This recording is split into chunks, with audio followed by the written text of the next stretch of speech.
Rebonjour à tous. Nous allons commencer cette table ronde. Alors aujourd'hui, nous avons l'honneur d'avoir Catherine Pilon, qui est secrétaire générale du Club des villes et territoires cyclables et marchables.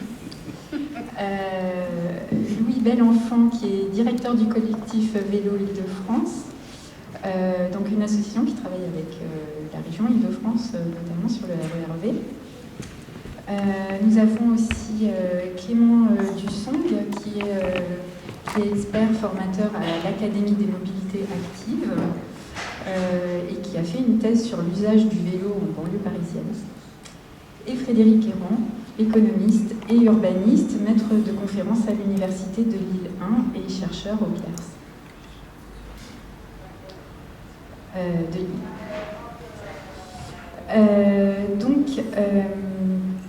Pour cette première question, peut-être Clément, les pics pétroliers des années 70 ont été parmi les éléments déclencheurs aux Pays-Bas pour ce virage vélo.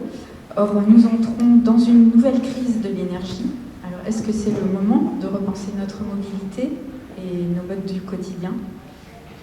Déjà, est-ce que vous m'entendez bien ? Super. Déjà, bonjour Frédéric, bonjour à toutes et à tous. Oui, pour essayer de réagir à cette question, ici en lien avec le film, parce que c'est tout de même intéressant, c'est qu'au final, le film ne parle pas du tout du choc pétrolier, qui est à peu près au même moment, en tout cas, c'est dans cette période-là, dans les années 70, vous le savez bien, et aussi en France, il y a eu des réactions au niveau politique, donc, sur des actions qui ont été menées, donc notamment Frédéric parlait tout à l'heure de la question de la relance des réseaux de transport en commun dans les années 70, c'est à ce moment-là qu'on relance cette politique-là. Et en France, il y a aussi quelques initiatives, notamment il n'y a pas longtemps, je suis tombé sur un document de 1978 de l'ex-CEREMA qui faisait en 1978 un recensement de tous les aménagements cyclables existants en 1978, département par département.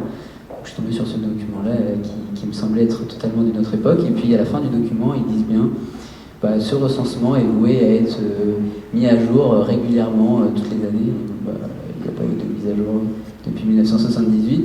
Mais évidemment, il y a eu des nouvelles volontés politiques pour le vélo, et notamment en ce moment, le sujet vélo est quand même revenu sur la table avec la crise, avec différents événements politiques, et la dimension géopolitique, en tout cas l'intérêt politique et économique du vélo au niveau national, et notamment pour répondre à des enjeux de crise.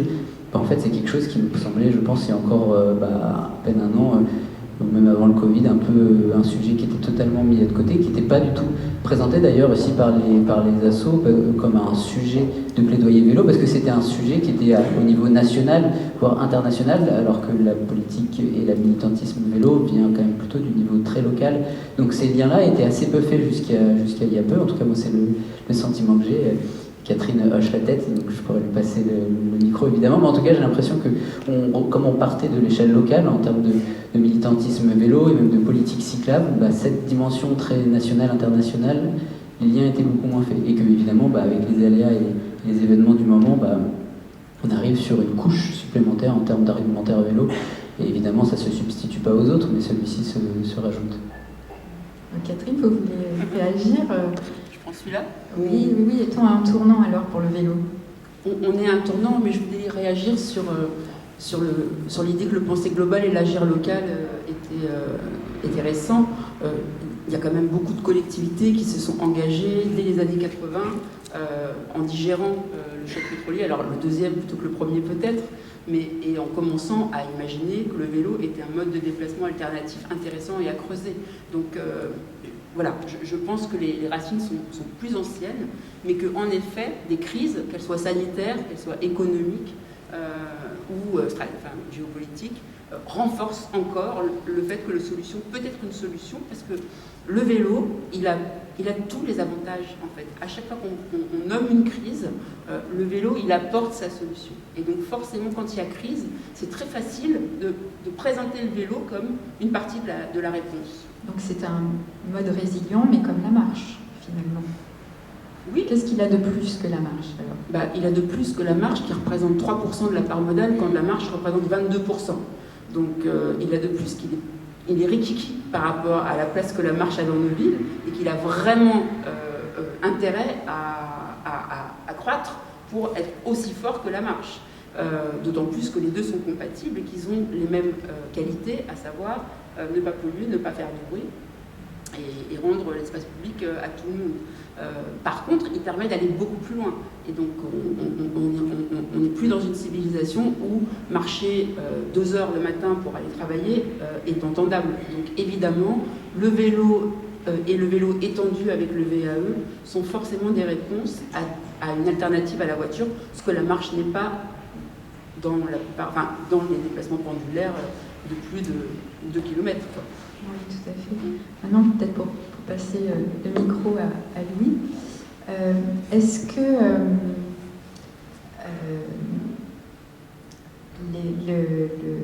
le vélo a eu des grandes victoires? Il y avait déjà une croissance de l'usage du vélo avant la crise sanitaire. Donc, qu'est-ce qui s'est passé pour le vélo ces dernières années?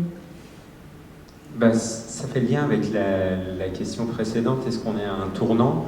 En fait, en matière de mobilité, c'est la grande question sur les changements de comportement.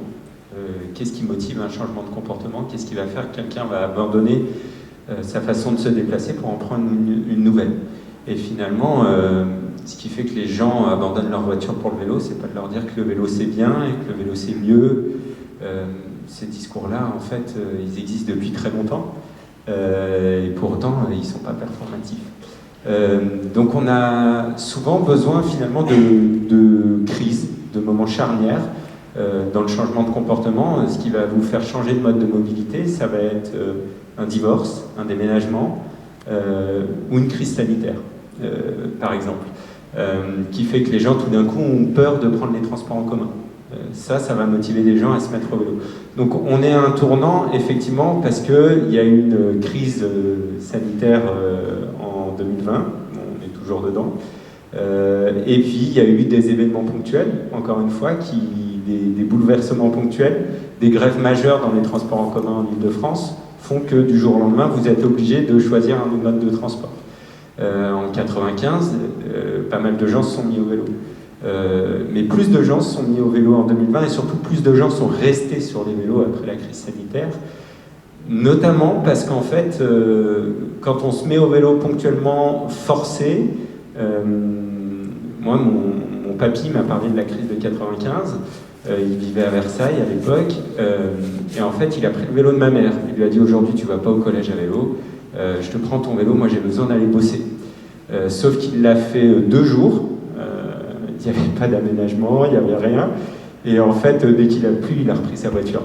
Et là, en 2020, ce qui a changé, c'est l'offre en fait, des collectivités. Et c'est finalement une victoire récente. Et c'est plus un alignement de planète. Je ne pourrais pas dire qui en est responsable. Mais en tout cas, je pense que le collectif Vélo Île-de-France y a contribué. Une des grandes victoires, c'est qu'en 2020, il y a eu cette crise et qu'on a su offrir au moment de la crise, une réponse des collectivités, des pouvoirs publics, en apportant des pistes cyclables, en apportant des infrastructures et en permettant finalement aux gens de prendre leur vélo et de rester sur leur vélo dans la durée. Donc ça, c'est une grande victoire d'avoir 180 km de pistes cyclables du jour au lendemain. En fait, pour la plupart des gens, l'aménagement public, c'est évident, ça a toujours été là, ça a toujours été comme ça, mais ces 180 km de pistes cyclables, c'est une victoire, hein, j'en cite une, on pourrait en citer d'autres. C'est énormément de travail. C'est énormément de travail avec convaincre la première ministre qui appelle tous les préfets pour les engueuler en disant mais pourquoi là on va pas pouvoir faire cette piste cyclable, pourquoi le parc reste fermé, c'est une grosse victoire de mettre toutes les collectivités autour de la table et d'un coup de lever tous ces obstacles administratifs qu'on avait jusqu'ici. Donc on se rend pas compte en fait de ce que ça a demandé et finalement en 2 mois on a été capable de faire ce qu'on n'a pas réussi à faire en 10 ans. Donc oui, c'est une belle victoire. Après, c'est comme toutes les victoires, ça en appelle d'autres, ça donne de l'appétit. Et je suppose que c'est le débat aussi d'aujourd'hui, c'est de parler de la suite. Mais voilà, c'est des victoires, c'est des alignements de planète dans lesquels nous, Collectif Vélo Île-de-France, on s'engouffre avec des projets, des demandes qui trouvent des échos auprès des élus. Mais voilà, c'en est une parmi d'autres. Mais ces pistes qu'on a créées pendant le confinement, elles avaient peut-être le mérite aussi de créer des itinéraires continus. peut-être de combler du coup des lacunes de notre réseau cyclable. Oui, effectivement, au moment du Covid, on a eu un embryon de réseau cyclable.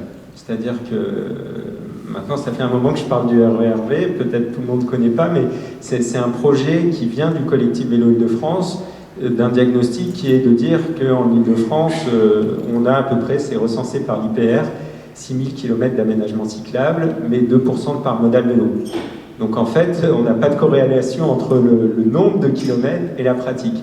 Parce que ce qui manque sur le vélo, effectivement, c'est le réseau, c'est la continuité. C'est pas tant la quantité que la capacité à faire réseau, ce qui existe et qui fait l'attractivité de la voiture. Quand vous êtes en voiture, c'est hyper facile, vous avez juste à suivre les panneaux, c'est très structuré, il y a les panneaux bleus pour l'autoroute, vous savez que vous enchaînez sur le panneau vert de la nationale, qu'ensuite vous avez une départementale, et que dans la majorité des cas, vous pouvez même aller jusqu'à chez vous, devant votre porte avec votre voiture. Les réseaux de transport en commun, c'est pareil, vous rentrez dans le métro, vous savez où vous allez, vous savez où vous descendez. Le vélo, il n'y a pas ça, quoi. Le cycliste, on fait le pari que c'est quelqu'un de plus intelligent que la moyenne, peut-être. Hein. Moi, je sais pas. En tout cas, c'est pas prouvé scientifiquement. Mais voilà.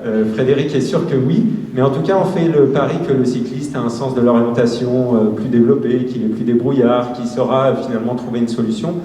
Mais si on veut massifier en fait et rendre accessible la pratique du vélo à toutes et tous, parce que c'est ça l'enjeu aujourd'hui, c'est qu'il y a plein de gens qui sont prêts à faire du vélo. Je suis sûr dans votre entourage, a priori si vous êtes là, c'est que vous êtes cycliste ou que même ponctuellement. Mais en fait, dans votre entourage, vous entendez sûrement ah non, moi je fais pas de vélo, c'est trop dangereux, ou j'ai pas l'aménagement qu'il faut. Et si on veut rendre la pratique du vélo accessible, c'est bien ça qu'il faut. C'est un réseau vélo sécurisé, aussi évident finalement que les transports en commun. C'est ce qu'on a proposé à la région Île-de-France, qui aujourd'hui le porte, le finance, le pilote. Et c'est le grand projet pour notre région des années à venir, c'est d'arriver à faire émerger sur le terrain ce réseau vélo qu'on a baptisé RERV, mais qui pourrait changer de nom. Peu importe, l'idée est que le réseau vélo voit le jour. Bon, peut-être une question pour Frédéric. Est-ce qu'on est vraiment en retard en France et en Île-de-France sur le vélo? Parce que quand on voit les parts modales aux Pays-Bas, on se dit quand même qu'on a manqué quelque chose. Alors, je me demande si quelqu'un s'interroge vraiment pour savoir si on est en retard ou pas. Je pense que oui, évidemment, bon, mais je voudrais en profiter pour réagir un peu. En fait, le vélo est un mode, c'est le mode où il y a le plus d'usagers occasionnels par rapport aux usagers réguliers. C'est très frappant de découvrir ça. Les usagers des transports publics sont beaucoup plus fidèles au transport public que les cyclistes au vélo. Même c'est encore plus marqué pour les automobilistes. Les automobilistes, ils roulent tout le temps en voiture et ils sont rarement automobilistes occasionnels. Alors, pour donner des chiffres, il y a à peu près 2 à 3 cyclistes occasionnels pour un cycliste régulier seulement. Ok ? Et c'est beaucoup moins pour les autres modes, même la marche. Bon. Alors, une fois qu'on découvre ça, on comprend beaucoup mieux pourquoi dès qu'il y a la moindre crise, le vélo bondit extrêmement fort. Il est en gros multiplié par 2 à 3 à peu près. Parce que, vous l'avez compris, ce sont essentiellement en fait des cyclistes occasionnels qui se mettent à rouler tous les jours. Donc ils ont déjà une pratique assez disons, une habitude qui savent déjà à peu près se débrouiller dans le trafic. Pas tellement bien, mais quand même à peu près. Bon. Car vous savez que c'est pas si évident, enfin tu viens de le dire, de se mettre au vélo du jour au lendemain, quand on n'a pas du tout fait de vélo en ville, si on n'a fait que du vélo de loisir, affronter la complexité du trafic en ville, surtout à Paris, c'est monstrueux, il surgit des jambes de partout, c'est pas du tout simple. Donc, en fait, les néocyclistes sont rares, c'est ça que je veux expliquer, et donc le potentiel est-il vraiment si important? Vous avez compris, l'enjeu c'est de réussir à faire en sorte que les néocyclistes, ils font déjà du vélo de loisir, mais que ces gens qui font du vélo de loisir découvrent comment s'y prendre en ville. Et là, il y a tout un travail de formation à réaliser. Puis je voudrais faire une autre remarque, c'est que la région, elle est bien sympa, elle veut faire plein de choses pour le vélo, c'est super, sauf qu'elle fait aussi plein de choses pour la voiture. Hein. Elle a rendu, donc il faut faire sauter les bouchons, elle vient de rendre, il y a 2 ans déjà, le stationnement dans les parcs relais labellisés IDFM, c'est-à-dire Île-de-France Mobilité, gratuit. C'est consternant, cette décision, puisqu'elle va complètement à l'encontre de ce qu'elle fait pour le vélo. Je donne, dans le Parisien, quand donc, la présidente de la région a inauguré le parc vélo, parc auto, gratuit donc à Moret-sur-Loing. Le Parisien a interrogé les gens, il y a une dame qui a dit « Avant j'y allais à pied, je vais pouvoir y aller en voiture. » Bon voilà à quoi ça conduit, quoi. Donc, si vous rendez le stationnement gratuit dans les parcs relais, personne n'y va y aller, tous ceux qui ont les moyens d'y aller en voiture plutôt qu'à pied ou à vélo, vont se précipiter. Et on va donc devoir agrandir le parc voiture, parce qu'il va être vite saturé.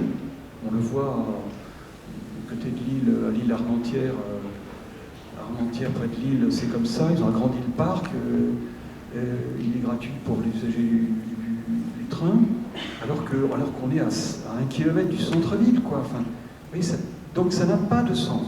Je le redis encore et fortement, on ne comprend rien au vélo si on ne s'intéresse pas à l'ensemble des modes.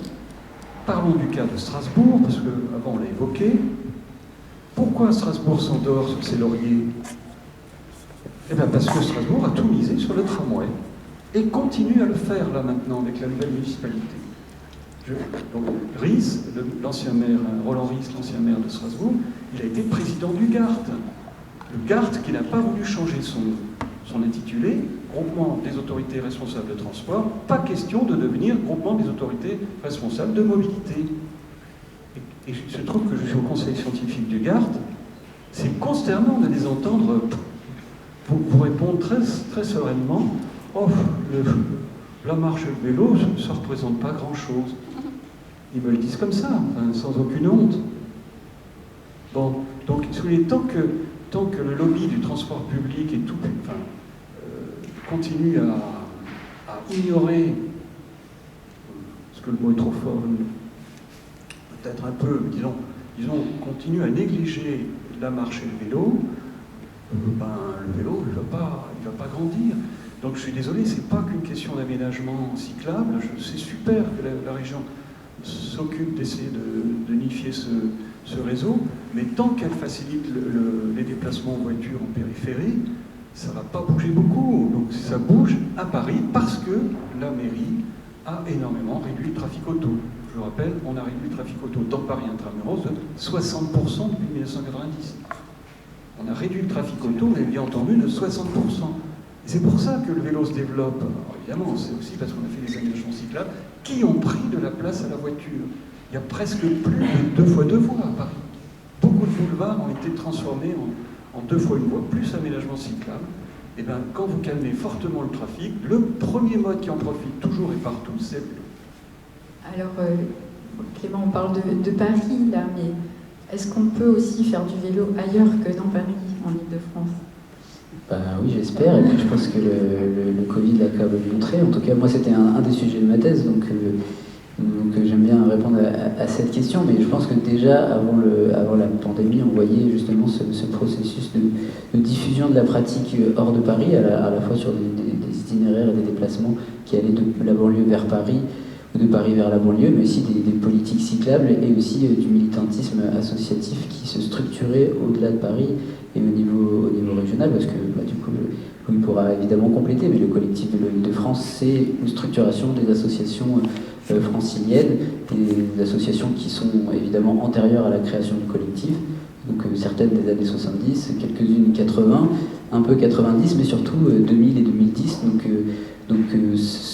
Cette sortie de Paris du vélo, en tout cas ce changement d'échelle, moi je parle plutôt de changement d'échelle parce qu'au final il se passe encore des choses à Paris, mais on a des dialogues entre les échelles, entre l'échelle régionale, entre l'échelle locale, départementale, intercommunale aussi, beaucoup au niveau francilien, qui se font et qui permet justement de faire sortir le vélo de Paris et les actions militantes et aussi le militantisme. Et c'est vrai qu'au final, les projets comme le RERV, qui est un réseau structurant au niveau régional, est possible uniquement parce que le vélo n'intéresse plus uniquement Paris, n'intéresse plus uniquement les Parisiens, et que des assos existent et sont très actives justement aussi hors de Paris. Et je pense que c'est intéressant de voir cette structuration en lien avec une dynamique justement de diffusion de la pratique, donc il y a une diffusion évidemment spatiale, c'est l'objet de la question, mais aussi sociale, mais aussi une question de diffusion de genre, aussi davantage de femmes parmi les néocyclistes, une classe sociale qui est aussi de plus en plus hétérogène, avec des profils, et puis on le voit bien dans l'usage, justement, ça c'est quelque chose que les Français, je trouve, disaient beaucoup il y a quelques années en disant je suis allé aux Pays-Bas, j'ai vu des enfants, j'ai vu des adultes, j'ai vu des cadres à vélo, j'ai vu des personnes âgées, et aujourd'hui moi j'ai l'impression que les gens qui passent à Paris font les mêmes réflexions. Avec à Paris, j'ai vu tout type de personnes à vélo, des familles, etc. Et puis des formes de vélo aussi qui s'adaptent à ces usages-là. Et donc toute cette évolution, justement, elle est évidemment à la fois spatiale, sociale, et aussi en termes d'usage et en termes de type de vélo. Et évidemment, le collectif vélo joue un rôle important là-dedans, dans cette structuration au niveau régional. Je ne sais pas si Louis, tu veux compléter. Quels sont les combats à mener alors pour que le vélo devienne une solution au quotidien? Alors, il y a plein de choses vraies, tout se complète en fait. Effectivement, les modes de transport sont en compétition et le vélo ne se développe que parce qu'il est plus concurrentiel à un moment donné qu'un autre mode, et en l'occurrence la voiture. Donc dans les espaces où le vélo est concurrentiel par rapport à la voiture, il se développe. Alors c'est vrai à Paris, mais c'est pas vrai qu'à Paris. C'est Paris, on parle de Paris parce qu'effectivement, à Paris, il y a les journalistes donc, qui sortent de chez eux et ils filment ce qu'ils voient. L'homme politique fait la même chose. Non, mais c'est un réflexe humain. On parle de ce qu'on connaît et de ce qu'on voit. Moi, il y a plein de choses en dehors de Paris que j'ai découvertes via mes associations, via des déplacements de terrain. Mais par exemple, vous allez à la gare de Bussy-Saint-Georges, donc sur le territoire de Marne-la-Vallée. Il y a énormément de vélos accrochés à la gare RER, au RERA. On n'est pas loin, on est sur un territoire où il y a pas mal d'étudiants, où effectivement on est sur une ville nouvelle, où contrairement à Évry-Courcouronnes par exemple, où avec leur système de dalles, enfin bref, c'est ni fait ni à faire pour le vélo. Sur Marne-la-Vallée, c'est un peu mieux pour le vélo. Il y a des pistes cyclables, donc Bussy-Saint-Georges, on a des gens qui viennent déjà à la gare à vélo. Vous allez dans le secteur de Houille, le Vésinet, le Pec, moi j'ai halluciné du niveau de fréquentation vélo des gares. On a des gares totalement saturées en vélo. Les vélos sont accrochés sur toutes les barrières et les élus, bon an mal an, essayent d'aménager des choses un peu trop loin. Les vélos, ils continuent de s'attacher au plus près. C'est saturé. J'ai vu un lycée au Vésinet où l'entrée du lycée, c'est une cour avec que des vélos. Alors, il y a aussi des motos. Des scooters, mais énormément de vélos, et c'est des choses qui se savent moins, qui se voient moins, parce que ça n'a pas la même centralité que Paris. Après, ce qui est vrai, effectivement, c'est qu'aujourd'hui, en Grande Couronne, la voiture reste le mode le plus concurrentiel et le plus attractif. Tout est plus rapide en voiture qu'à pied ou en vélo. Quasiment tout, puisque tout a été construit pour la voiture, et la logique de l'étalement urbain en Grande Couronne, c'était bien de favoriser la voiture. Donc en fait, aujourd'hui, notre discours, il est plutôt de dire en Grande Couronne, d'aller vers les exemples que je vous ai cités, le rabattement vers le train, c'est là qu'il y a un énorme potentiel dans cette combinaison vélo-train, et en un sens, les transporteurs, il est temps effectivement qu'ils intègrent cela, parce que pour faire revenir des passagers dans leur transport après la crise Covid, ils ont tout intérêt à aller capter cette clientèle cycliste, parce que finalement, les gens ne feront pas forcément tout leur trajet à vélo, mais en vélo-train, le trajet, vous gardez... L'avantage de la voiture, c'est que vous faites du porte-à-porte. Le transport en commun, il ne fait pas du porte-à-porte. Vous devez aller le chercher. Mais le vélo peut vous permettre de faire le porte-à-porte en combinaison vélo-transport en commun. Donc en grande couronne, il y a un énorme potentiel là-dessus. Et effectivement, ça implique de rendre le vélo concurrentiel pour aller à la gare, encore une fois. Et dans les territoires denses de petite couronne, ça y est, c'est déjà amorcé en fait. Il y a plein de collectivités, même, la ville de Boulogne, qui est probablement une des villes les plus anti-vélo actuellement, même si le maire ne le dit pas officiellement et de manière aussi claire. Il est obligé d'être un peu plus subtil qu'avant. Il se retrouve à se dire, son artère nord-sud, il la piétonise une fois par an. Ils avaient commencé par piétoniser un petit bout, puis là finalement ils ont piétonisé l'intégralité de l'artère. Une fois par an, c'est un tel succès qu'aujourd'hui il est question de piétoniser une fois par mois, parce que c'est un succès populaire. Donc en fait, dans tous ces territoires, même les Antilles, malgré eux, se retrouvent à réduire la place de la voiture, à se questionner là-dessus. Donc en fait, c'est un mouvement qui est amorcé. Toute la question aujourd'hui, c'est la capacité des collectivités à embrasser le mouvement social qui, lui, la demande, elle est là, elle est très forte, elle est de plus en plus prégnante, mais la réponse des collectivités et la réponse le temps de la politique publique et pas celui de la demande sociale et de la crise écologique. Donc toute la difficulté aujourd'hui, c'est comment on arrive à répondre, à créer la possibilité finalement pour les gens de se déplacer à vélo maintenant, en fait. Parce que les gens, ça leur fait une belle jambe aujourd'hui quand on leur dit que vous pourrez faire du vélo en bas de chez vous en 2030. En 2030, les franciliens, il y a la moitié qui vous disent « Moi, mon plan de carrière, c'est en 2030, j'ai quitté l'Île-de-France. J'espère bien d'ici là ne plus être là. » Donc toute la question aujourd'hui, c'est comment on arrive à répondre à ça, et c'est tout l'enjeu qu'on se pose avec la région, c'est comment on accélère la réalisation du RER B. Et franchement, je peux vous dire que c'est un casse-tête. C'est pas facile. On est face à déjà, et je pense que ça a été constaté par tout le monde, c'est que aujourd'hui, les collectivités savent très bien faire des routes. Ça fait des années qu'elles en font et savent les faire. Et aujourd'hui, on leur demande de faire du vélo. Haute culture, haute pratique, des chargés de mission vélo pour mettre en place les politiques publiques qui ont été votées. Il y a plein de plans vélo, mais il n'y a pas grand monde pour les mettre en œuvre. Donc on manque de main-d'œuvre, en fait, pour mettre en œuvre les politiques cyclables. Autre chose dont on manque, c'est d'élus locaux. Les élus locaux, la première chose qu'ils font, c'est d'être gestionnaires de leur commune. C'est essayer de fâcher personne, de concilier tout le monde. Et en fait, sur les changements de comportement et d'inciter à un mode plutôt qu'à un autre, ça demande une vision et ça demande de l'assumer. Et c'est pas facile. Et aujourd'hui, tout l'enjeu, c'est ça. C'est de convaincre les élus qu'il y a bien cette demande sociale, que c'est là, et qu'en fait, que les gens qui sont en voiture, et en Ile-de-France, c'est particulièrement vrai, les gens en voiture sont une minorité. Mais dans la tête de nos élus, c'est une majorité. Encore et toujours, même s'ils sont favorables au vélo, ils pensent que la majorité des gens sont en voiture. Donc voilà, aujourd'hui tout est question de vitesse, de cette capacité à répondre aujourd'hui, maintenant, à cette demande sociale. Et ça, même la ville de Paris est rame. Enfin, honnêtement, la ville de Paris, en 2 ans, depuis la crise Covid, il y a 0 nouveau kilomètre de pistes cyclables. On est toujours sur les mêmes pistes cyclables, c'est juste qu'elles ont changé de couleur. Alors ça satisfait ceux qui ont un problème avec le jaune. Moi, personnellement, je n'avais pas de problème avec le jaune, mais effectivement, peut-être que... Enfin, voilà, on peut choisir la couleur qu'on veut. Il y a à Montreuil, quand tu étais là, Catherine, c'était le bleu. David Béliard, quand il a fait magenta, c'est le vert. Moi, je m'en fous à la fin. Et à la fin, les cyclistes s'en foutent. Ce qu'ils veulent, c'est une piste cyclable roulée. Voilà. Donc, tout l'enjeu, il est là, sur la vitesse, aujourd'hui. Alors Catherine, les collectivités françaises sont-elles engagées justement pour faire du vélo une solution de mobilité quotidienne? Est-ce qu'elles font bien? Que leur reste-t-il à faire? Est-ce qu'elles ont suffisamment d'aide de l'État, par exemple? C'est une question qui pourrait impliquer une réponse très longue. Moi, je représente le Club des villes et des territoires cyclables et marchables. Donc, on a 250 collectivités adhérentes dans toute la France qui s'engagent pour développer les mobilités actives. Donc, on ne représente pas les collectivités en général, on représente des collectivités militantes de différents degrés d'engagement. Certaines sont déjà très loin dans la part modale, on a toutes les métropoles, mais certaines sont des petites collectivités qui mettent le pied à l'étrier.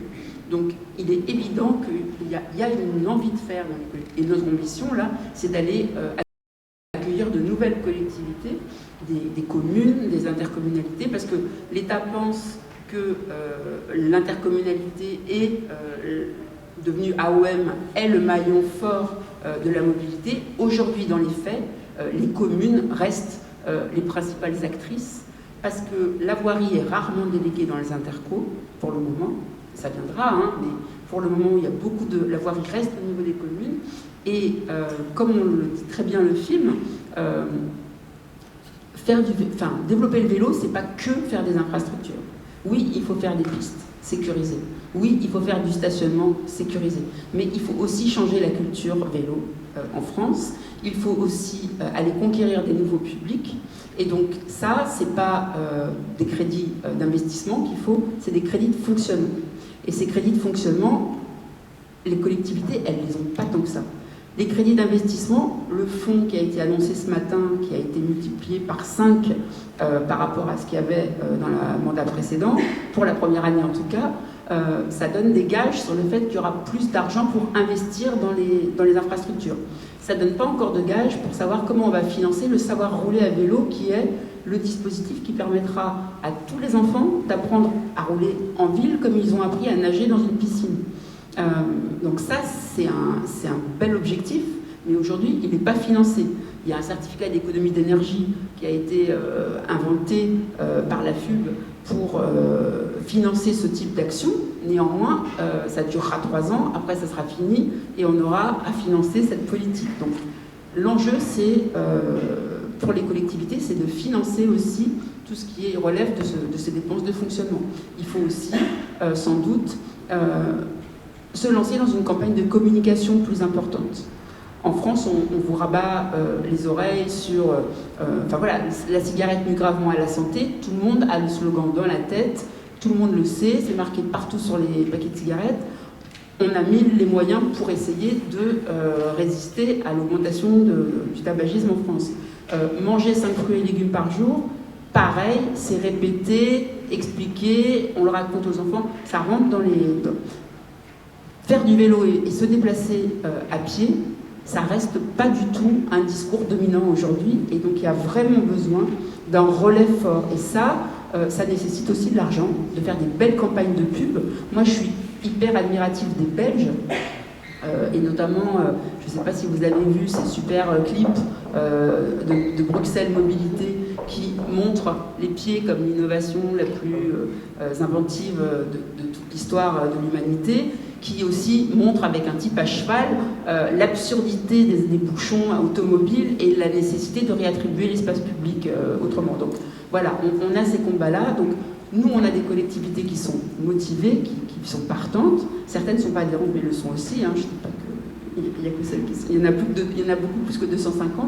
Mais voilà, il y a un chemin. Et comme tu le disais, aujourd'hui, on manque de crédit quand même, mais on manque aussi beaucoup d'ingénierie. Dans les collectivités aujourd'hui, on a des ingénieurs transport, ingénieurs transport, ingénieurs structure, qui ont fait des études où on leur a expliqué comment poser des GBA, comment calculer, fluidifier le trafic absolument, élargir, creuser. Et donc, il y a un changement de paradigme là qui n'est pas encore... et c'est pour ça que la création de l'ADMA, le travail avec Clément, est très intéressante, parce qu'elle a notamment pour objectif d'aller chercher dans les formations initiales des ingénieurs, d'aller chercher dans les formations initiales des techniciens, des urbanistes, d'autres référentiels qui permettent de dessiner la ville et de projeter une ville autrement qu'on a l'habitude. Et moi, j'ai une expérience d'élu à Montreuil. Je me rappelle très bien, et mes prédécesseurs aussi, qu'il y avait un super ingénieur très sympa et tout, mais il ne savait pas dessiner des pistes cyclables comme nous, on avait envie qu'il les dessine, parce que c'était pas du tout dans ses pratiques. Et en changeant d'équipe, finalement, il y a eu... ça a fait la révolution, c'est-à-dire que là, on avait des gens qui avaient pensé le dessin des pistes cyclables, et donc ça c'est vraiment un enjeu aussi, de former davantage de personnes à ce dessin de la ville. Et sur la place des associations, parce que les élus, ils en prennent toujours plein, les élus ne seraient pas courageux, surestimeraient la résistance de leur population. On sait aussi dire merci. Oui, c'est vrai. Mais je pense qu'il y a beaucoup d'élus qui y vont, quoi. Il y a beaucoup d'élus qui y vont et qui sont souvent absents et qui sont souvent seuls dans leur combat. Et je pense que le rôle des associations de piétons, le rôle des associations de cyclistes, c'est d'aller dans les réunions des conseils de quartier, c'est d'aller porter la parole, parce que sinon, c'est les bagnoleurs, c'est les bagnoleux, c'est ceux qui défendent et qui ont peur de perdre quelque chose qui leur semble acquis, qui parlent et qui s'expriment. Donc il y a un gros enjeu. C'est pas que les élus tout seuls qui vont y arriver. Ils ont besoin de s'appuyer sur les associations. Et ils ont aussi besoin de s'appuyer sur les... Et je trouve que tout à l'heure, on disait là pendant les débats que les élus n'écoutaient pas assez, et les collectivités en général n'écoutaient pas assez les associations d'usagers. Je suis pas si sûre. Quand on regarde les plans vélo, comment ils se développent dans toute la France, il y a une dimension infrastructure, il y a une dimension communication, apprentissage, service aux cyclistes, on n'en a pas encore parlé, mais ça c'est très important pour développer la pratique. Et il y a une dimension concertation et coélaboration. Et la plupart des plans vélo en France, franciliens, mais aussi en France, sont élaborés en association avec des associations de cyclistes qui viennent apporter leur expertise et regarder les projets et les tacler quand il y a besoin. Moi j'étais fait à Montreuil, mais j'étais vraiment pas la seule, ça se fait beaucoup. Et je raconte à Paris-en-Selle souvent que à Toulouse, par exemple, quand on montait les dernières rencontres du club, ça fait beaucoup à Montreuil. Oui, à Toulouse, l'adjoint à l'époque en charge des transports, il avait sur son bureau le guide de Paris-en-Selle en disant « J'ai jamais vu un tel bouquin aussi clair, aussi efficace. Et donc, c'est ma Bible et je l'ai offert au service et je leur demande de l'utiliser. » Donc, vous voyez que Paris-en-Selle diffuse à Toulouse et que l'expertise des cyclistes se diffuse dans les services des grandes métropoles. Donc, moi, je suis plus optimiste sur l'hybridation et sur la construction collective entre associatifs, techniciens et habitants. D'accord, merci Catherine. Et je vais garder le micro. Oui. Vous parlez pour le vélo, mais juste un mot sur la marche. Alors sur la marche, on est déçus. Même décalage. C'est pas la même chose. La marche, tout le monde marche, mais tout le monde oublie qu'il marche. C'est-à-dire que la marche, c'est ce qui t'amène à tout. C'est-à-dire ça t'amène. C'est tellement évident que les pieds, voilà, ils sont là, ils bougent et on se rend même pas compte, à part quand on a 1 an et qu'on commence à faire ses premiers pas, qu'on marche. Donc c'est pas la même chose. Et là, ce qu'on vit aujourd'hui, ça nous attriste beaucoup. Et donc, au premier rang, là, il y a Romain Lecros et Violette Bacou qui travaillent au club et qui sont en train de construire nos prochaines rencontres sur marche et vélo, une conquête spatiale. C'est une vraie conquête spatiale. On leur attribue trop peu d'espace. Et les piétons deviennent jaloux des cyclistes parce que les cyclistes ont réussi à obtenir des petites bandes par rapport à la voiture. Et se disent, mon ennemi, c'est ce vélo-là qui prend la place que moi j'aurais bien aimé avoir, et donc je veux pareil que lui. Or, le combat, il devrait être autrement. Il devrait de se dire, la voiture a encore plus de 60% de l'espace, et donc notre enjeu vélo et piéton ensemble, c'est d'aller chercher ces kilomètres et ces mètres carrés qui nous échappent, qui sont la plupart du temps vides en plus. Et donc, voilà. Et donc, ce combat-là, nous, ce qu'on souhaite au club, en tout cas, c'est vraiment le mener de concert. Et on est un peu triste que, dans les annonces de ce matin de la Première ministre, qui nous ravisse parce que c'est un portage Premier ministre, parce qu'il y a de l'ambition, il n'y ait pas eu et la marche et le vélo. Parce que il ne faut pas qu'on laisse s'installer des conflits d'usage et l'impression que l'un prend sur l'autre. Ce n'est pas le cas. Et il faut vraiment tordre le cou à cette idée-là. Je ne dis pas qu'il n'y a pas de conflit d'usage. Je ne dis pas qu'il y a des cyclistes qui ne font pas n'importe quoi, et à Paris, tous les jours, on le constate. Mais il y a aussi des piétons qui font n'importe quoi, et surtout, il y a des voitures qui prennent trop de place, qui sont dangereuses et qui tuent chaque jour, en France, des piétons plutôt âgés, et des cyclistes et des scooters. Clément, peut-être que vous voulez réagir Oui, il y a plein de réactions. Déjà aussi sur la réaction de Louis tout à l'heure, sur les gares, et notamment le stationnement de gare qui commençait justement dans certaines villes de banlieue à être vraiment massifié. Et en fait, c'est une première alerte. Et moi, c'est intéressant parce que c'est un sujet que j'avais identifié dans mon travail de thèse, que j'avais fait du coup en 2017-2018, où j'avais rencontré le maire de Saint-Maur-des-Fossés, qui n'est pas forcément aussi très intéressé par le vélo, en tout cas un peu moins à l'époque. Et justement, qui me disait, mais en fait, je vois vraiment mes gares remplies de cyclistes, rempli de vélos stationnés, alors que je vois très peu de cyclistes au final au quotidien.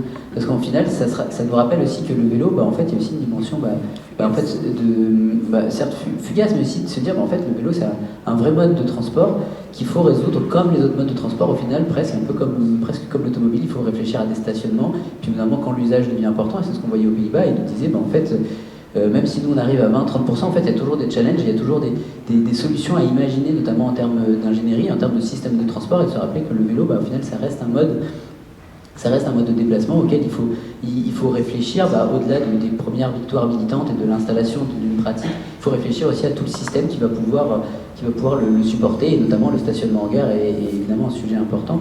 Et pour revenir sur le débat sur la question de la cohabitation entre piétons et cyclistes, il ne faut pas oublier que justement les premières victoires des cyclistes, c'est d'avoir un peu de place avec les piétons, et donc on a rendu ça acceptable de mélanger piétons et cyclistes, et l'augmentation telle qu'on a aujourd'hui rend cette cohabitation difficile. Donc aussi on les a mis un peu dans le même sac volontairement, en oubliant un peu les spécificités des deux, en oubliant les besoins des deux. Justement, on est quand même sur un mode où on a un véhicule et on peut rouler jusqu'à 20, voire peut-être certains même 30 km/h, à la marche qui reste au final à quelques kilomètres/heure, 4-5 pour ceux qui marchent le plus vite. Et donc il y a cette question de cohabitation, évidemment, qu'il faut détricoter au plus vite, évidemment. Et donc je pense que beaucoup d'institutions essayent de s'inspirer de ce que font les piétons pour intégrer la marche, comme le fait le Club des villes territoires cyclables et marchables, mais aussi les assos piétons qui essayent de se structurer aussi, même si évidemment c'est plus long. Il n'y a pas les mêmes dynamiques, parce que voilà, l'identification en tant que piéton, elle n'est pas la même qu'en tant que cycliste, donc il y a aussi tout un tas de dynamiques qui se mettent en place. Mais voilà, aujourd'hui, je pense qu'on arrive à un moment où ce débat se pose, et donc pour essayer de prendre la passe décisive qui a été faite sur les formations ADMA, moi j'organise notamment une formation sur les sujets conflits piétons-cyclistes. Justement, ça fait partie des sujets sur lesquels on essaye de traiter. Alors conflit, c'est peut-être un gros mot, mais en tout cas voir comment on peut apaiser la cohabitation. Puis il y a des collectivités qui mettent ça en place. On a parlé de Strasbourg, qui certes se repose un peu sur ses lauriers sur le vélo, mais en tout cas fait aussi beaucoup de choses pour les piétons, avec un plan piéton qui essaie, Frédéric n'est pas d'accord, mais il pourra répondre. Mais en tout cas, il y a un intérêt aussi de se poser la question de comment résoudre la cohabitation piéton-cycliste, parce qu'au final, on arrive en centre-ville de Strasbourg avec beaucoup de piétons, beaucoup de cyclistes, et il faut arriver à faire de la place pour tout le monde, alors que la place pour l'automobile en centre-ville de Strasbourg, elle est déjà quand même assez réduite.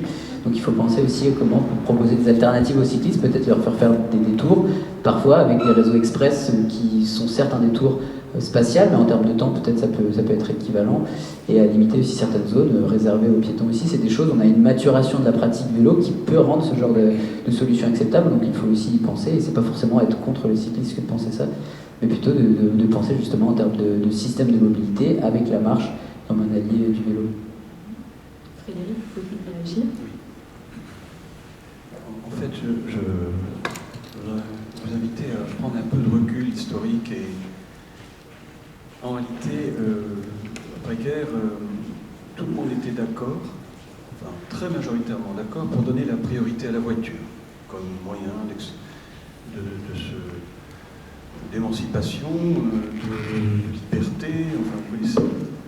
Et puis aussi d'arrêter de se fatiguer à marcher et à pédaler.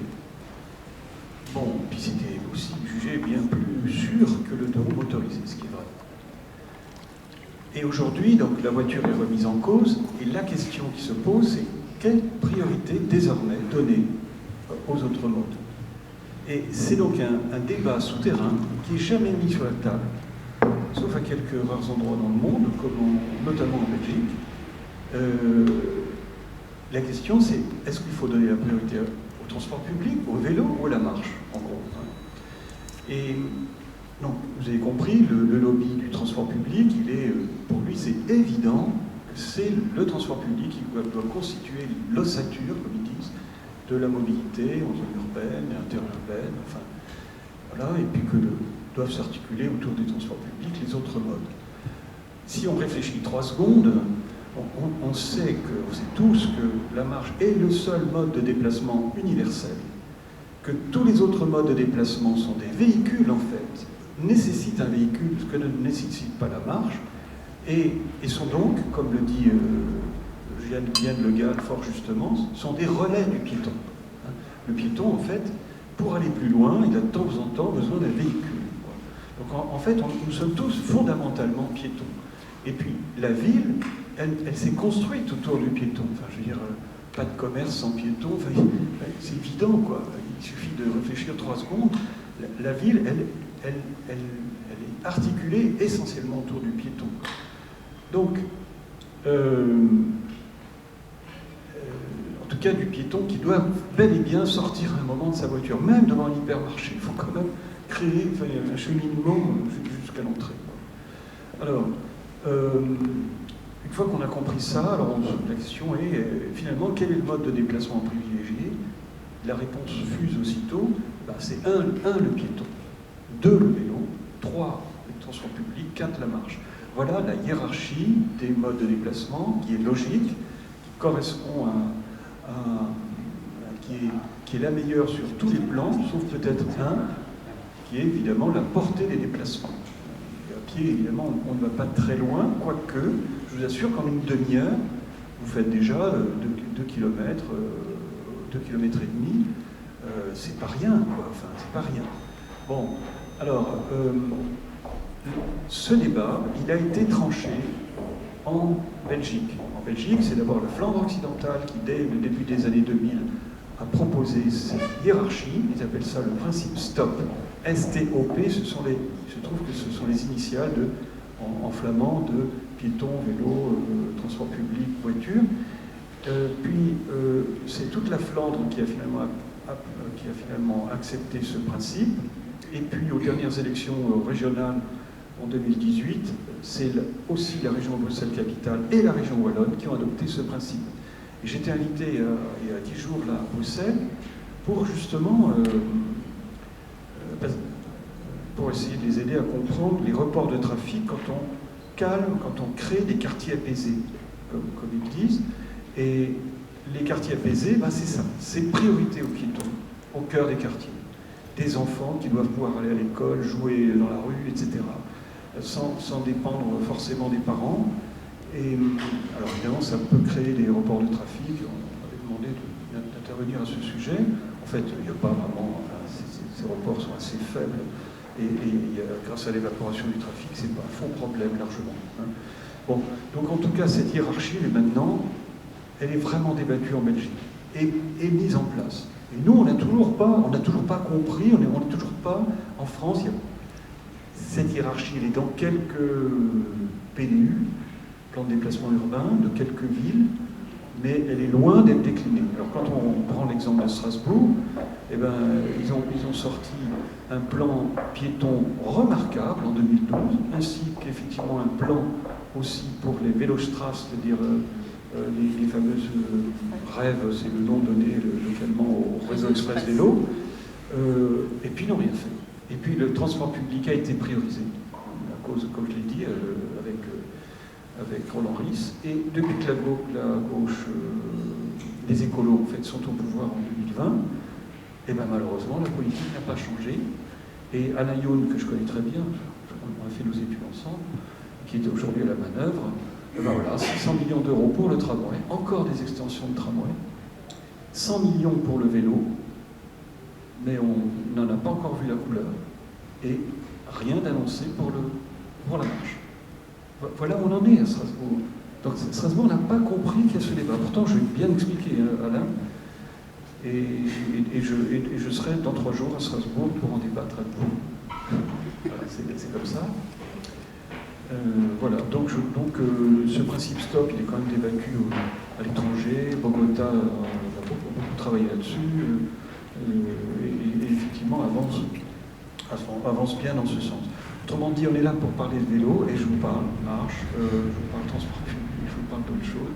C'est essentiel, encore une fois. Donc, si je vous suis bien, le débat, c'est l'apaisement du trafic, et c'est ce qui se passe aussi un peu partout en Europe, parce qu'on a parlé des les quartiers apaisés, les quartiers sans transit, c'est passionnant, parce que... Alors, vous avez compris, ça a commencé dans les centres-villes, mais aujourd'hui, on en est à essayer de les mettre en place à l'échelle de toute une aglo.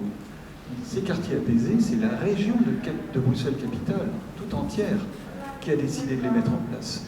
Cette région, c'est 100 km², soit à peu près autant que Paris, intramuros. Et ils ont prévu 50 quartiers apaisés, de 1 à 4 km² à peu près chacun. C'est grand, c'est vraiment des grands quartiers apaisés. Là, ils sont dans le dur en ce moment, ils essaient de les mettre en place, c'est pas facile. C'est clair qu'ils n'ont pas réussi à mettre ça partout en place. Et vous voyez, on n'est plus seulement dans le centre, ni même à Bruxelles, commune Bruxelles même seulement, c'est toute la région. Bon. Paris a un projet équivalent, puisqu'il s'agit, mais Paris, la commune de Paris seulement, et il s'agit avec ce qu'ils appellent embellir au quartier, de faire la même chose, mais ils ne mettent pas du tout en avant, vous voyez, le fait que ce soit apaisé, à cause de Saccage Paris, en gros, vous connaissez ce hashtag Saccage Paris, ils ont mis en avant l'embellissement de la capitale, mais derrière, il y a un des principes, c'est bien de revoir enfin, vraiment, de revoir le plan de circulation et de supprimer le transit, c'est dit expressément. Bon, donc 79 quartiers qui vont être apaisés dans Paris, et après, en Ile-de-France, quelques communes s'y mettent aussi, mais on est loin d'avoir une vision. Et puis il y a l'exemple de Barcelone, qui est très connu aussi, et qui a la même politique avant même Bruxelles. C'est pas ça, embellir votre quartier. Pardon ? Embellir votre quartier, c'est pas ce que tu as dit. Non, c'est un processus pour faire en sorte que les travaux soient au même. C'est un processus pour que les travaux aient lieu au même, soient bien coordonnés, mais c'est pas du tout des quartiers. C'est présenté comme cela, on est d'accord, c'est bien présenté comme tu le dis, oui. Mais il y a écrit noir sur blanc qu'il s'agit enfin de travailler sur le plan de circulation des quartiers, de supprimer ou de réduire fortement le transit. Oui, mais c'est bel et bien écrit, et c'est ça l'objectif, c'est ça qui était négocié avec les Verts. Oui, mais c'est l'apaisement dans les quartiers, mais ces quartiers ne sont pas des unités autour desquelles, comme on fait actuellement des quartiers apaisés, avec des rues autour qui elles, font trafic. Non, pas du tout, hein, c'est pas...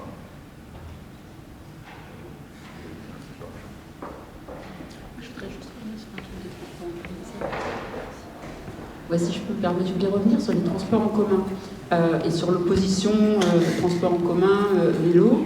En fait, les élus, enfin les collectivités, ils n'ont pas assez d'argent pour mettre du transport en commun partout. Dans les territoires peu denses, il sera absolument impossible de mettre des lignes de bus partout, avec des bonnes régularités, des bonnes amplitudes horaires. Donc, de toute façon, ils sont coincés. Et même avec les annonces là, qui annoncent donc de financement du transport public, voilà, on ne pourra pas se payer du transport public partout. Et donc, en cela, le vélo est un vrai allié, parce qu'il pourra finalement proposer une alternative au déplacement sans avoir recours au transport public. Et c'est vraiment comme ça, à mon avis, qu'il faut poser les choses en deuxième couronne. C'est-à-dire que plutôt que de prendre... Et autre manière d'être allié vélo et transport en commun, c'est l'hypercentre, où là, par contre, les transports publics sont saturés. Je pense à 2-3 stations de bus après le RER pour aller travailler, il pleut, j'ai pas envie de marcher, etc. Là aussi, on n'a pas intérêt à avoir des services publics, le service public de transport bondé, où tout le monde est debout, serré, et il vaut mieux essayer de proposer des alternatives aux personnes qui sont en bonne santé et qui peuvent se déplacer. Donc, il faut vraiment, et on est tous les deux au conseil scientifique du Gard, donc je confirme que on nous a un peu rigolé au nez quand on a commencé à parler de ça, mais néanmoins, ce sont des vrais alliés et ça devrait pouvoir marcher de concert. Et le Gard a quand même évolué ces dernières années pour mettre un peu de mobilité active dans son discours. Merci pour ces nuances. Je voulais juste dire un mot sur le rôle des associations vélo, notamment par rapport aux piétons. En tout cas, dans nos associations, il n'y a pas du tout de volonté de faire du vélo contre le piéton. Je pense même que nos associations sont aujourd'hui un peu fer de lance de la transformation de la ville pour les piétons et les vélos. C'est-à-dire que nous, je reprends les propositions qu'on a faites au moment des municipales, il y a des responsables associatifs là dans la salle, au moment des municipales, des départementales, on a fait des propositions d'apaisement de la ville et de piétonisation, de fermeture de rue, de revoir le plan de circulation et finalement de choses qui ne sont pas portées par les piétons parce qu'en fait il n'y a pas ce sentiment d'appartenance. Contrairement aux cyclistes, l'avantage d'être une minorité, c'est qu'on se sent appartenir à un groupe. Alors c'est de moins en moins vrai quand le vélo se développe. C'est-à-dire qu'à Paris, aujourd'hui, les gens ils se sentent plus cyclistes, ils se déplacent. Quoi. Mais pour le piéton, en fait, tout le monde est piéton. Donc le sentiment d'appartenance, le sentiment d'identité, il est faible. Et je trouve le mot marche, en fait, on est piéton, quoi. Marche, la marche, il y a la confusion... l'identité du randonneur, en fait, on est tous piétons. Et en fait, les cyclistes, nous, nos assos, elles sont fortes parce qu'il y a ce sentiment d'appartenance, ce sentiment de communauté, ce sentiment finalement d'être minoritaire et d'avoir été maltraités ensemble. Ça rapproche hein, de souffrance de la voirie, c'est ça aussi qui nous rapproche les associations, c'est de dire « Ah, mon trajet est théorique, toi aussi ». Ça commence souvent comme ça, hein, les discussions entre cyclistes, tu passes par où, tu fais comment ? Et donc nos associations, en fait, elles sont fortes parce qu'elles ont cette capacité à réunir, à mobiliser des gens très motivés et qui sont très motivés sur la transformation de la ville. C'est-à-dire que la plupart de mes militants aujourd'hui, ils parlent vélo, mais ils parlent aussi piétonisation, fermeture de la rue principale. Stein est là, je ne nommerai pas sa rue principale, il vous en parlera mieux que moi. Il en parle tous les jours, donc rue Boussicot, Stein. Donc en fait, les associations vélo sont vraiment là aujourd'hui pour porter ce débat sur la transformation de la ville. Qu'est-ce qu'on veut comme ville à vivre ? Et nous, la réponse qu'on apporte, c'est une ville vivable, c'est une ville humaine, c'est une ville où on se voit, c'est une ville où dans l'espace public, finalement, c'est pas des cages en fer avec des gens enfermés qui prennent la place d'un studio parisien. Et parce que j'ai bien aimé, il y a une société qui s'est créée qui s'appelle 12.5, qui fait du stationnement vélo dans les parkings. Et en fait, ça s'appelle 12.5 parce qu'une place de parking voiture, ça prend 12.5 mètres carrés. Et là, j'ai pensé à ma collègue qui vit dans un 11 mètres carrés à Paris. Je me suis dit, mince, elle vit dans plus petit qu'une place voiture. Et en fait, ça dit toute la place que prend la voiture. Et finalement, c'est ça notre enjeu, c'est de se dire toute cette place incroyable qu'on a. Et on l'a vu encore, je ne sais pas si vous étiez là ce week-end à la journée sans voiture. Moi, à chaque fois, ça me fait halluciner de voir finalement, mais ça prend toute cette place. Enfin, on se retrouve au milieu de la ville et on se dit, mais c'est incroyable. Moi, quand j'entends Frédéric qui dit finalement, on n'a plus que des 2 fois une voie dans Paris, ah non, les artères parisiennes, il y en a encore plein, elles sont énormes et on ne se rend pas compte de toute la place. C'est juste qu'on vient de tellement loin, c'est qu'on a tellement une pensée en se disant oh là là, on a déjà tellement progressé, mais en fait, il y a encore tellement à faire. Et ça, nos assos aujourd'hui, elles le portent. Et c'est vrai qu'on ne porte pas les revendications des piétons, mais on porte la revendication de transformation de la ville qui profite aussi in fine aux piétons, parce que nous, cyclistes, effectivement, on n'a plus envie de rouler au milieu des piétons, quoi. Enfin, c'est pas ça qu'on cherche, c'est une ville pour le piéton et pour le vélo. Mais effectivement, moi je pense que derrière l'appellation mobilité active, de mettre tout le temps les deux ensemble, on se trompe en fait. C'est pas la même chose. Il y a des enjeux différents, il y a des enjeux de transformation de la ville, on se retrouve sur le fait qu'il faut prendre de la place à la voiture, on se retrouve là-dessus, mais les enjeux, à la fin, il y a effectivement besoin d'un plan marche, pas d'un plan mobilité active, d'un plan marche, d'un plan vélo, et avec des enjeux bien distincts. D'accord. Oui, Frédéric, vous voulez réagir ? Juste 2-3 chiffres sur la consommation d'espace d'une voiture. Dès que vous achetez une voiture, il vous faut absolument 65 mètres carrés, rien que pour la stationner. C'est pas 12,5. C'est beaucoup plus. Pourquoi ? Il vous faut 3 places. Une au domicile, une au travail et une partagée ailleurs aux autres points de destination. Si vous n'avez pas ces 65 mètres carrés, vous ne pouvez pas utiliser une voiture. Je suis catégorique. Donc c'est un grand appartement. Et oui, c'est vraiment un grand appart. Et attendez, et plus la circulation. Et là, on atteint 110 mètres carrés. Or, nous avons besoin pour nous loger, nous avons besoin, en moyenne, résidence secondaire compris, de 40 mètres carrés. C'est énorme. C'est plus que dans d'autres pays. 40 mètres carrés pour se loger. Plus 15 mètres carrés pour travailler, en moyenne. Dans un bureau, toutes les dépendances compris, la cantine, les couloirs, on utilise 15 mètres carrés, soit 55 mètres carrés. C'est la moitié. Une voiture à elle seule consomme déjà plus d'espace pour stationner et circuler que nous n'en avons besoin pour nous loger et pour travailler. Ça, c'est pas connu, c'est dommage. Oui, il y a des réactions peut-être dans la salle. Je vais peut-être passer la parole. Je passe les micros. Bonjour, merci pour ce débat. Alors moi j'ai été cycliste pendant 12 ans, j'ai pris mon vélo en 95 avec les grèves, je n'ai plus quitté. Paris est une moyenne pour eux. Aujourd'hui, depuis 3 ans, je suis en Seine-et-Marne, c'est-à-dire le désert des Tartares du cyclisme.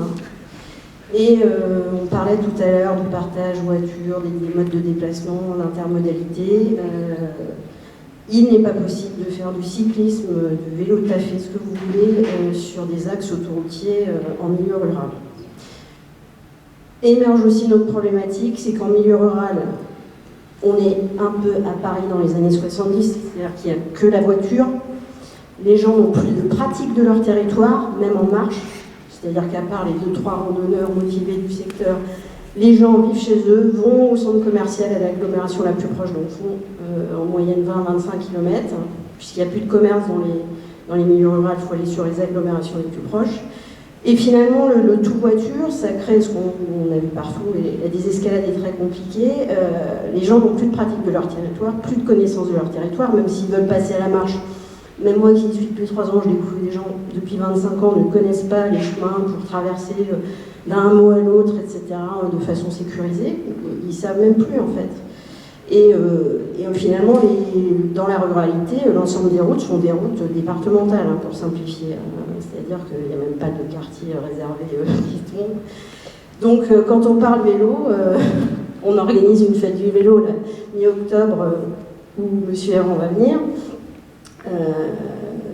On est déjà là pour essayer de convaincre les gens que peut-être avec le vélo électrique et l'essence plus chère, réfléchissez, on vous amène des gens qui vont montrer des beaux vélos électriques. Oui, c'est inconfortable l'hiver, oui, c'est très dangereux, mais peut-être qu'il faut réfléchir pour aller chercher votre pain à 10 bornes et retour, il y a peut-être moyen, voilà. Donc on part vraiment très loin, donc c'est bien, il y a des très belles politiques en Ile-de-France, mais enfin la Seine-et-Marne c'est quand même la moitié de la surface de la région.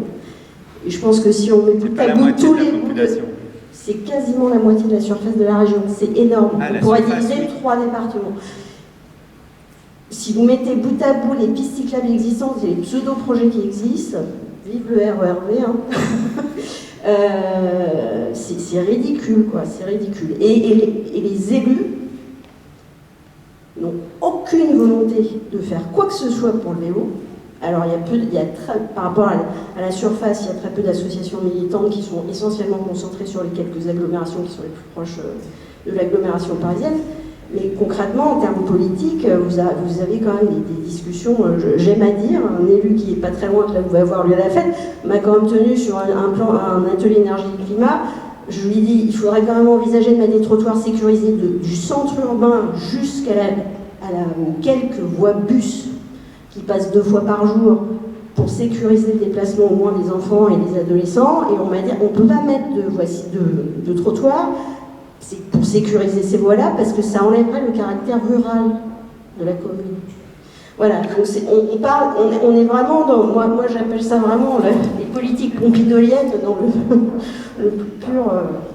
Donc que faire, des pistes de réflexion, parce que moi je trouve ça génial, hein, le vélo, j'ai participé à plein d'associations militantes, mais quand on est en 2e et demi, 3e couronne, si j'ose dire, en milieu rural, les problématiques sont pas les mêmes, la façon d'aborder les élus, si vous leur parlez de Paris et tout ce qui se passe, vous faites fermer la porte, que faire?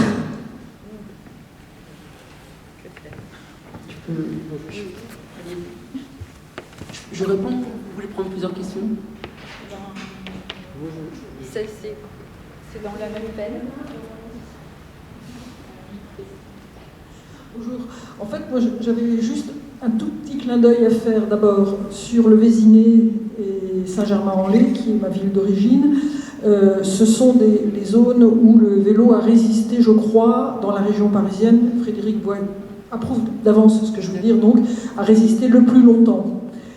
Et donc ça change un petit peu la donne. Et c'est vrai que le Vésinet, il y a toujours eu des parkings vélos bourrés. Ils en sont au moins à la 4e version de leur parking maintenant.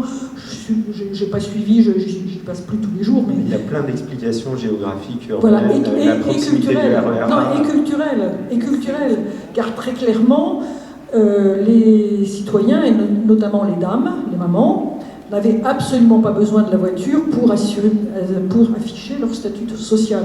Leur mari suffisait pour ça. Et donc, très clairement, il n'y avait pas ça. Bon, je passe là-dessus, c'était un petit clin d'œil, parce que l'histoire est quand même toujours intéressante, et quand elle est un peu travestie par des plus jeunes, ça nous chatouille toujours un petit peu. Mais voilà. Bon, tu es plus jeune que moi, bien sûr. Et, non, sinon, non, j'avais une question à poser à Frédéric. Tu as, Frédéric, évoqué le fait que quand il y avait des pics de fréquentation cycliste à cause de grève ou ceci, cela, c'était des gens qui connaissaient déjà le vélo, qui étaient, moi j'ai écrit dans mon cahier volatile, parce que je n'ai pas noté l'adjectif que tu as utilisé, mais des gens qui sont quand même assez souvent cyclistes. Or, ma question est la suivante, c'est est-ce que, d'après toi, il n'y a pas un rapport avec les vélos en libre service, de façon générale? Parce que c'est une vraie question, enfin oui, c'est une vraie question, et je me souviens que le Forum Vie Mobile avait détecté que les gens qui se disaient cyclistes, mais qui en réalité étaient des vélibeurs, n'avaient pas modifié leur mode de vie en fonction du vélo, et n'étaient pas des cyclistes à 100%, entre guillemets, comme nous sommes nous autres, par exemple, et que en fait, ils étaient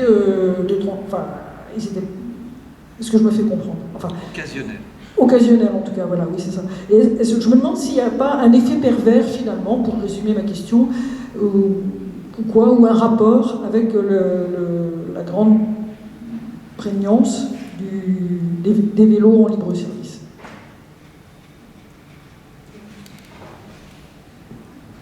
Il y a d'autres questions?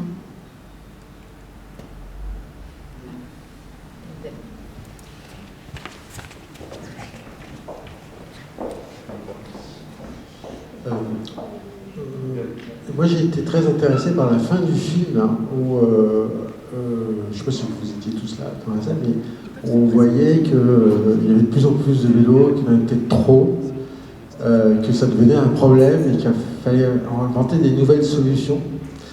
Et en ce moment il y a une petite polémique justement sur notre axe nord-sud, Voire-Sébastopol, où la piste est trop étroite, elle est saturée, etc. Ce terme, on parlait tout à l'heure.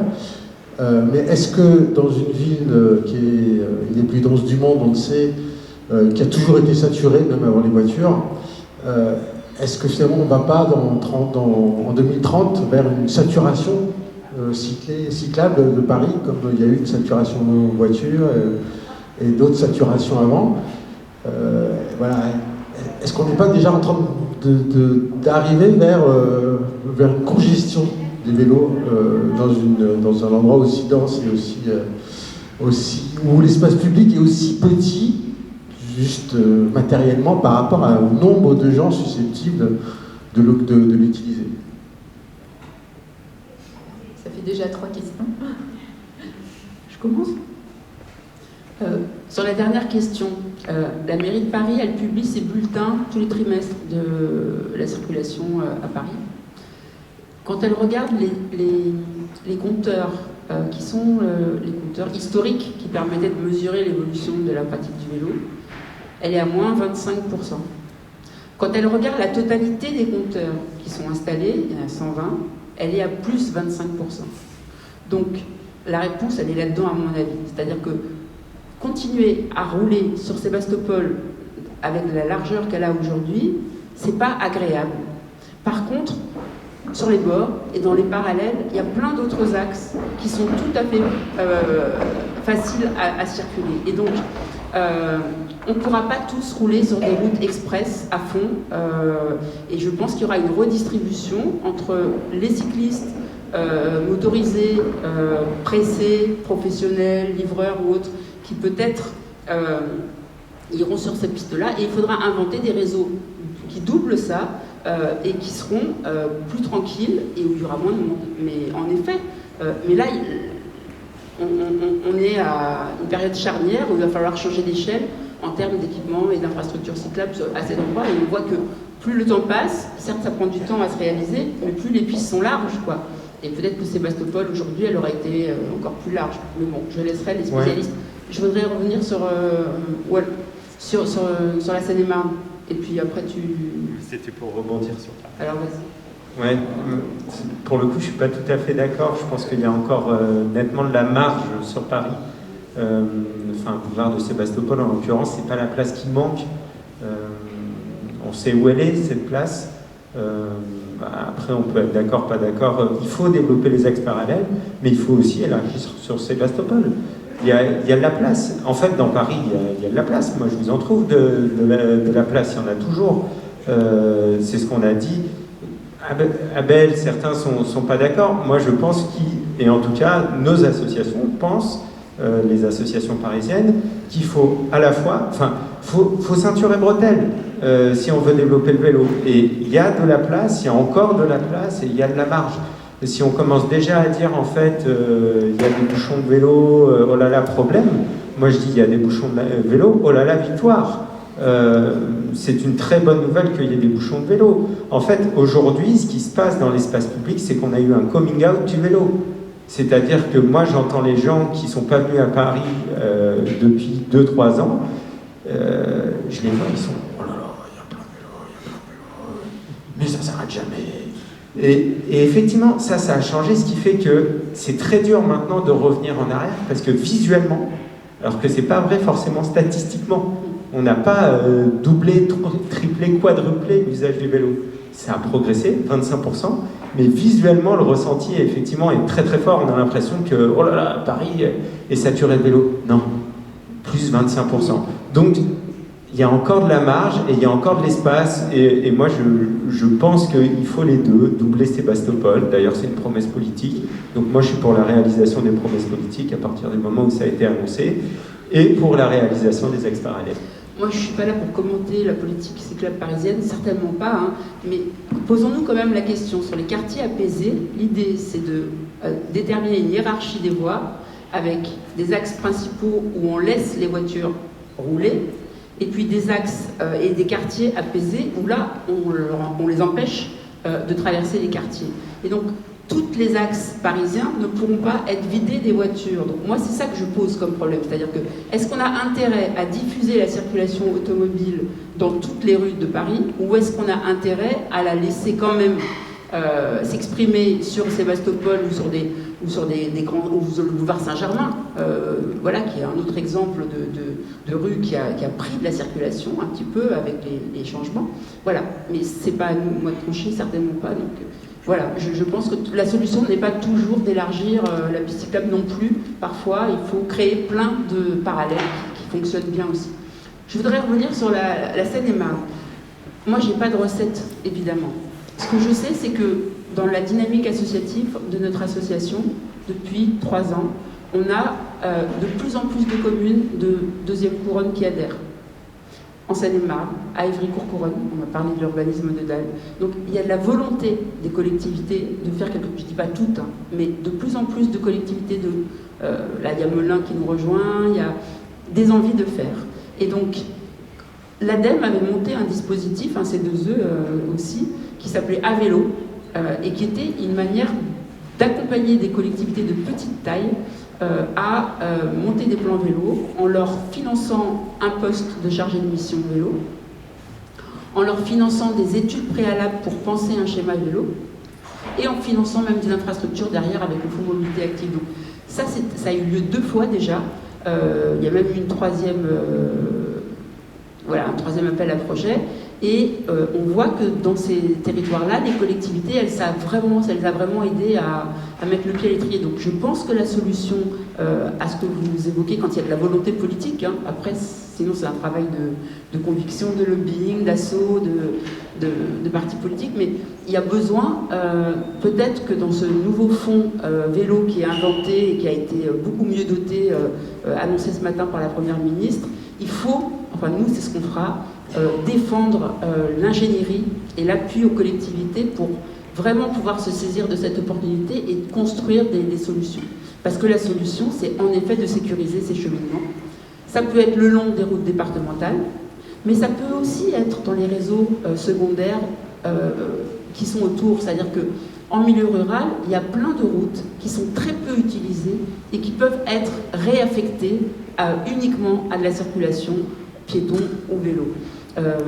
Des voies vertes ont été créées comme ça, par exemple, dans le cadre de véloroutes. Vous savez, ces routes qui traversent l'Europe. Par exemple, des routes qui étaient utilisées par les agriculteurs pour aller arroser et autres traitements agricoles.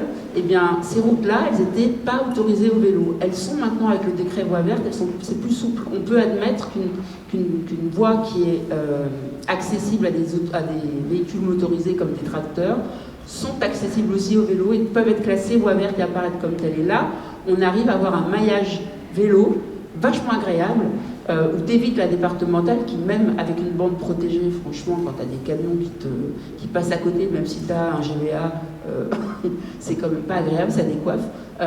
Voilà, on peut inventer un maillage cyclable alternatif. Donc c'est ça les pistes, je pense. Mais, Je complète juste l'expérience parce qu'on connaît des communes de Seine-et-Marne qui ont fait des choses. Effectivement, c'est très très dur de revenir en arrière quand on a tout ouvert à la voiture. Et moi, quand les gens de Seine-et-Marne me disent « Bah ouais, mais vélo, vous êtes bien gentil, c'est impossible », bah ouais, effectivement, c'est très compliqué, tellement c'est facile pour la voiture. Il y a des communes qui font des choses. Moi, souvent, j'utilise l'exemple positif, c'est dans des communes comparables, c'est d'aller chercher des communes comparables à la vôtre qui ont fait des choses. Et il y en a. C'est toujours utile de mettre le maire face à un exemple qui n'est pas Paris. Effectivement, dire au maire d'une commune du fin fond de la Seine-et-Marne, prenez exemple sur Paris, souvent c'est le repoussoir, Paris, voire c'est trop loin, ça ne leur parle pas. Mais par exemple, sur la communauté de communes des Porte-Brigardes, ils font des choses en proximité des routes départementales, ils font des choses pour le rabattement à la gare, il y a des logiques de voies vertes. Je ne sais pas quel est votre... Le problème, c'est pas trop à l'échelle locale, les petits villages. Le problème, c'est l'interurbain. Puisque les gens n'ont plus... Comme dans ces villages, il n'y a plus de commerce, il y a au mieux un service public. La problématique, elle est de créer, un peu comme le RERV, concrètement, c'est des lignes directes qui ne nous obligent pas à passer et à faire 50 km par des petites voies, un coup de chemin, un coup de bitume, un coup de terre, un coup de truc, pour de façon sécurisée rallier les agglomérations, quelles qu'elles soient à l'échelle de petites communes, moyennes communes ou grosses agglos.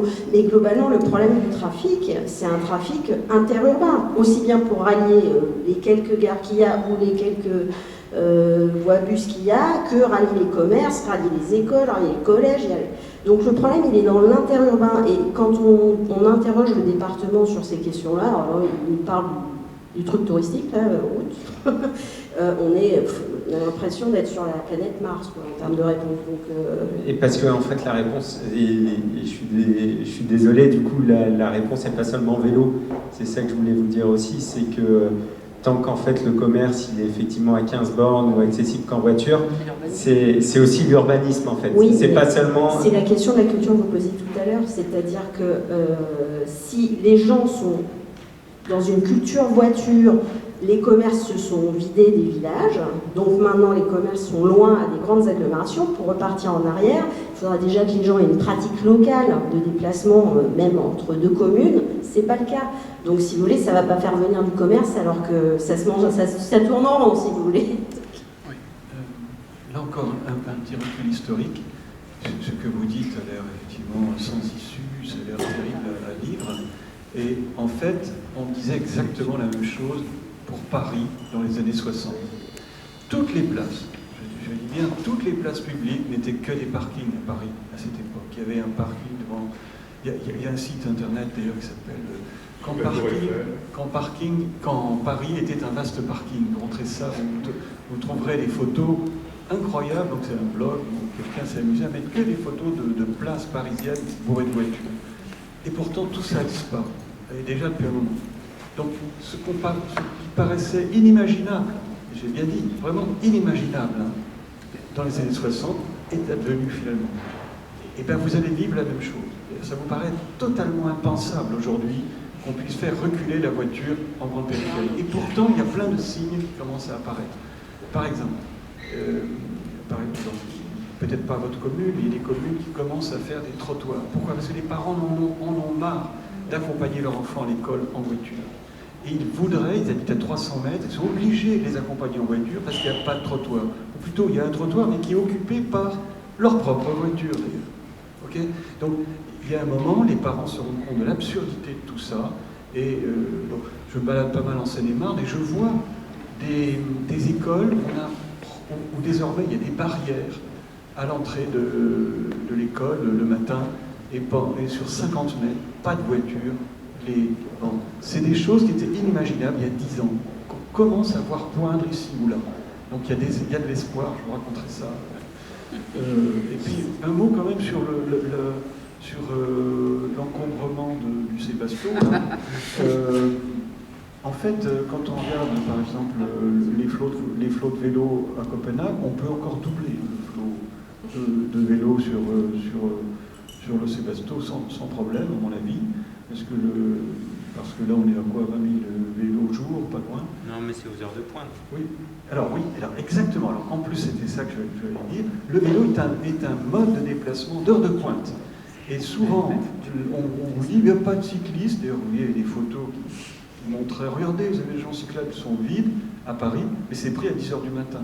Et si on prend les mêmes aménagements à 8 h le matin ou à 6 h du soir, c'est tout à fait différent. Pour réagir, désolé, mais moi je retourne en Seine-et-Marne, on fait la bascule forcément, on dit que tout le monde regarde que Paris, donc on va essayer de peut-être ne pas le faire toujours. Moi ça me fait penser que dans les enquêtes des EGT, donc les enquêtes Global Transport, les équivalents des EMD en Ile-de-France, en 1976 on a 0,3% de part modale vélo, pour revenir sur ce que disait Frédéric, sur des places parisiennes remplies de voitures, saturation, donc on a 0,3%. Et en Seine-et-Marne, on est le département avec le plus de cyclistes et la part modale la plus forte en 1976 et encore en 83, donc on est un peu plus de 7% et ensuite on baisse. Donc tout ça pour dire qu'en fait, la Seine-et-Marne a réussi, comme la petite couronne, mais la grande couronne a 20 ans de retard, la petite couronne 10 ans de retard. Et donc il y a un décalage qui évidemment est très frustrant quand on est cycliste en Seine-et-Marne, parce qu'on se dit, voilà, on a un retard, on voit ce que fait Paris, et puis en plus, sûrement qu'on se fait retoquer à chaque fois en disant oui, mais nous on n'est pas Paris, etc. Là où dans les années 70, en fait, personne ne regardait la Seine-et-Marne, donc personne ne savait qu'il y avait des cyclistes là-bas, personne ne savait qu'il y avait des jeunes et des pauvres qui se déplaçaient encore à vélo, et on avait l'impression que les cyclistes avaient tous disparu, et que maintenant qu'ils deviennent un sujet politique, médiatique, et bien forcément ce basculement, en tout cas cette diffusion, peut être instrumentalisée ou pointée du doigt comme étant celle des urbains, celle de telle ou telle classe sociale, parce que c'est eux qui sont à la manœuvre, parce que c'est les urbains qui décident, malgré tout quand même, souvent. Ce sont aussi les classes sociales supérieures qui font aussi les politiques de mobilité, donc il y a toujours un moyen de leur envoyer leur propre choix, là où dans les années 70, les cyclistes restants, c'était des cyclistes qui étaient des cyclistes contraints, et donc on voyait assez peu, et on a très peu d'images à la fois populaires, ou même dans les médias de cette pratique-là, qui était une pratique qui était encore forte, notamment une pratique ouvrière qui s'est faite jusque dans les années 70-80. Donc encore une fois, je rejoins Frédéric, je dis il y a de l'espoir, mais malheureusement il va falloir du temps et des années pour que ça se fasse. Et puis évidemment que les initiatives associatives font partie de cette dynamique-là. Il ne faut pas oublier, il y a peut-être 10 ans, en fait, les associations comme la vôtre, si vous êtes dans une association, en fait, elles n'existaient pas. Et le fait qu'il y en ait une, c'est déjà, mine de rien, la première étape dont il faut essayer déjà de se satisfaire, même si au niveau individuel, ça reste maigre, j'imagine. Mais les associations de passion parisiennes, pour rappeler, la FDP a été créée, la première association française en 1972 pour l'ouverture des couloirs de bus, qui a été acceptée et ouverte seulement grâce à Abel qui est à côté de nous dans les années 2000. Donc il y a 30 ans de militantisme pour une action. Donc voilà, ça peut rendre un peu triste, mais en tout cas c'est optimiste pour l'avenir.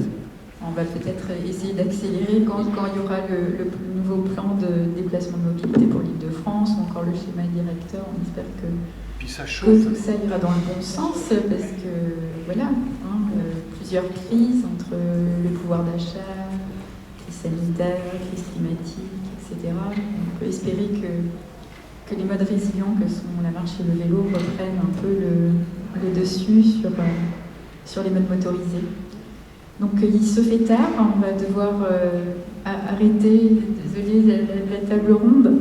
Les questions, vraiment un dernier petit mot, Abel, parce qu'on va libérer le public aussi. C'est pas une question, c'est une réponse. C'est simplement que sur le Sébasto, j'aime vu Stein. Non, mais justement, je ne vais pas vous donner ma réponse. Il est parti. Ah, il est parti? Ah bon. Stein m'avait sollicité sur Twitter pour que je fasse une chronique sur ce sujet, puisque je fais une chronique à la radio chaque semaine de 3 minutes, et je l'ai faite, elle est hier, et elle est sur Internet. Donc vous allez sur le site Cause Commune FM.